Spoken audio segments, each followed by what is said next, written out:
we got everybody tuned in. I just want to just do a little interview with you guys real quick, like you guys used to do when I first met you guys. So now I get a chance to interview you, like I did back in the days in '03, when I first met you. So, basically, I know a lot of these things, but for our fans that are tuning in and for my co-host, Big Trav, can you give us a little bit of information about yourselves and, what you've been doing and just a little backlog on you, and then we can transition in from there?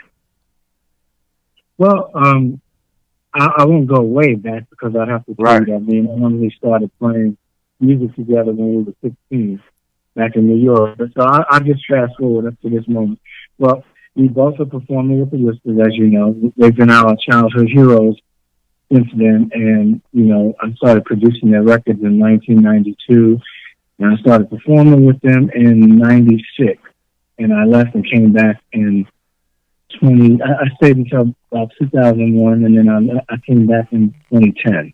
You were in and out twice, yeah. And Harmony is the first female to ever be in the Whispers in 54 years of music celebration. This is the first female that's ever been in the group. So she's honored and all excited. She's still a fan. She's back there on stage. I'm always going to be a fan. She's looking at them like, wow, I'm on stage with the Whispers. Yeah. But they're really like family to us. We go hang out and stay at the house on holidays. But when we hit the stage, it's all about the music, That is awesome, man. Awesome. And, just to give a little background, my story with you guys, I was doing my very first show. We were in Austin, Texas, and you guys were on the radio station at the time. And here I come, little bright-eyed coming in there. And I was like, hey, I got to do a show. And, you guys were so open. You remember at the time? Oh, man, are you kidding me? I believed in you back then. I believed in you back then because you had this energy. And to me, and I still feel the same way, you were designed for success. You had the right energy.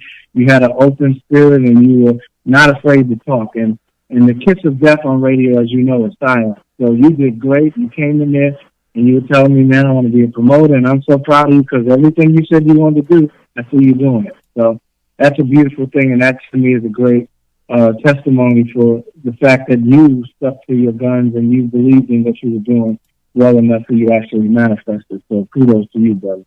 And then you called me one day out of the blue, and you was like, you were doing a video shoot, and you was like, come over to the house.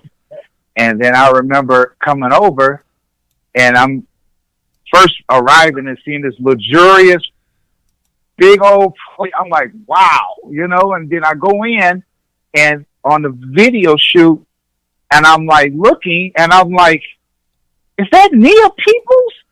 And I was like, Nia Peoples is actually directing your video at the time. I just thought that was, at the time I was a huge Fame. Trav, you remember the movie? You remember the TV show Fame? Yeah, I remember Fame. Yeah, Nia is a beautiful human being. I mean, at really important times in our life, she came through, and she's been just an incredible human being. And I feel like it was a blessing just to be her friend because she's